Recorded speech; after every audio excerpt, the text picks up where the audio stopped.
Julian pouvait juste se nourrir avec ce qu'il gagnait en cirant des chaussures. Il se postait chaque jour le long d'une rue piétonne très empruntée à Nicosie, à Chypre.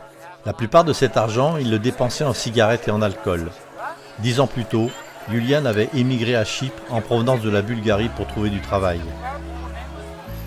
Un jour, Philippe, un pionnier de la mission globale, bulgare lui aussi, passa devant Julian et le salua, lui demanda s'il avait besoin d'aide. Julian fut surpris, personne ne lui posait jamais une telle question. C'était bon d'entendre quelqu'un s'intéresser à lui et lui parler dans sa langue, mais il ne répondit pas et offrit seulement de cirer des chaussures. Pendant que Julian faisait son travail, Philippe lui dit que Jésus aimait chacun, quelle que soit sa situation. La mention de Jésus accapara son attention. Le jour suivant, Philippe revint et posa la même question. Julian fut surpris de ce que l'étranger soit revenu. Cette fois, Philippe n'avait pas besoin qu'on lui cire les chaussures. Aussi se mirent-ils à échanger un moment et à regarder des livres que Philippe avait amenés. Ceci se répéta et devint une routine.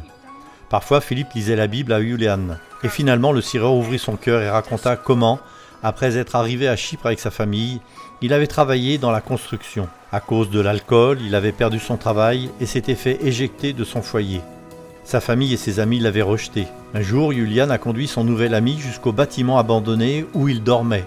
Son lit, c'était un plancher dur. Cette vue a fait jaillir les larmes des yeux de Philippe et ils ont prié ensemble au bord de la rue.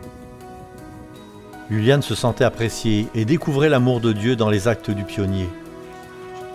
C'est à ce moment-là qu'il a donné sa vie à Dieu. Bien qu'il ait bu et fumé pendant 35 ans, Julian décida ce jour même d'abandonner l'alcool et le tabac. Sa famille l'a de nouveau accueilli à la maison et maintenant, il raconte à tous ceux qui veulent l'écouter son amour pour Dieu. Philippe donne régulièrement des études bibliques en langue bulgare. Au cours des 3 dernières années, 8 personnes ont été baptisées grâce à son travail et c'est un nombre significatif pour ce pays qui n'abrite qu'une centaine de membres adventistes pour une population de plus d'1 million de personnes. Souvent, Philippe passe du temps à se mélanger à la population, cherchant à connaître les gens où ils sont. Priez pour les pionniers tels que Philippe qui partagent le message d'espérance dans leur communauté. Et merci de soutenir la mission globale.